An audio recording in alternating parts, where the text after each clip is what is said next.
जीवन में दो चीजें बहुत आवश्यक हैं, भोजन और भजन। हमें जब भूख लगती है, ऊर्जा की आवश्यकता होती है तो हम भोजन करते कि नहीं? अच्छा, दिन भर में कितनी बार भोजन करते होगे आपको पता है? किसी को पता है? एक बार, दो बार? सही सही बताना है, झूठ नहीं बोलना। दिन भर में कितनी बार खाते हो? एक बार नहीं, कुछ 4 वाले भी हैं, 4 बार वाले भी। 3 बार भोजन भजन, एक बार उसमें भी आते हैं झंझट 1000। अच्छा, आप 4 बार खाते हैं, 4 बार पाते हैं, अच्छी बात है। भोजन करिए, पर उतना करिए कि भजन न छूट जाए। तो जिंदगी में 2 चीज बहुत जरूरी है, भोजन और भजन। शरीर में ऊर्जा मिलती है भोजन से, है ना? लेकिन आत्मा की ऊर्जा के बारे में सोचा है? आत्मा को ऊर्जा कहाँ से मिलेगी?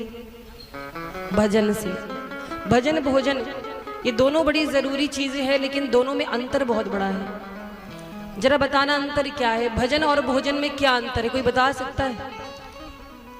विचार करो। भजन, भजन और भोजन, दोनों में क्या अंतर है?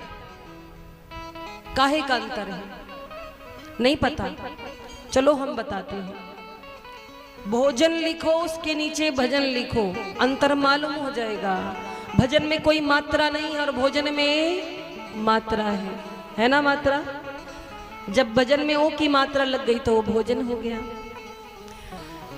अर्थात जीवन में कभी कोई संत मिले, उनसे कभी ये मत पूछना कि हमें भजन कितना करना है, क्योंकि भजन में कोई मात्रा नहीं होती है। भजन ज्यादा कर लिया तो कुछ बिगड़ेगा नहीं। अब भोजन कहीं ज्यादा कर लिया तब पेट खराब होगा, तबीयत खराब होगी, डॉक्टर के पास जाएंगे।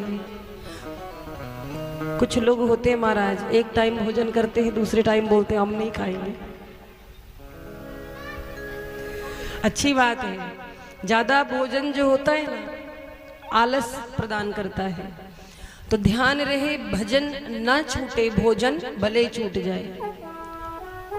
अब ऐसा भी नहीं कहा जा रहा कि भोजन करो ही ना, पर उतना करो जितने की आवश्यकता हो। ऐसा ना हो कि इतना खा लो कि बस नींद आ जाए। इसीलिए जो भी संत, जो भी महात्मा जी मिलते हैं, जीवन में एक उपदेश देते हैं कि भजन खूब करो, भजन खूब करो, जितना कर पाओ भजन करो। एक बार किसी ने पूछा, कोई माता जी थी, पूछी हमसे कि देवी जी आप दिन भर में कितनी माला करती हैं भगवान की? देखिए, मैं आपको स्पष्ट बता दूं, जो वास्तविकता है, झूठ कुछ नहीं कहा जाएगा इस मंच से। आज तक मैंने गिना ही नहीं कि मैंने कितनी माला भगवान की है, क्योंकि जब मौका मिल जाता है तभी करते रहते हैं। जरूरी नहीं कि मंदिर के सामने बैठ के तभी आप भगवान का भजन करो। गोपियों के बारे में सुना है ना? गोपियां जो थीं पढ़ी लिखी नहीं थी, अज्ञान थी।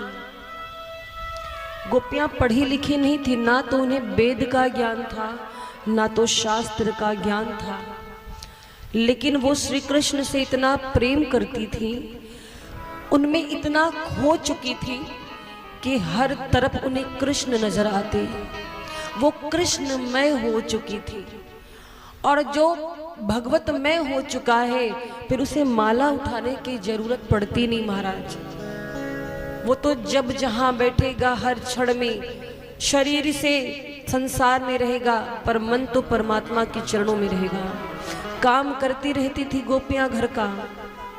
ऐसा नहीं कहा जाता कि आप घर द्वार का सारा काम धाम छोड़ दो, नहीं, आपको जिम्मेदारी मिली है, बिल्कुल उसका पालन करो।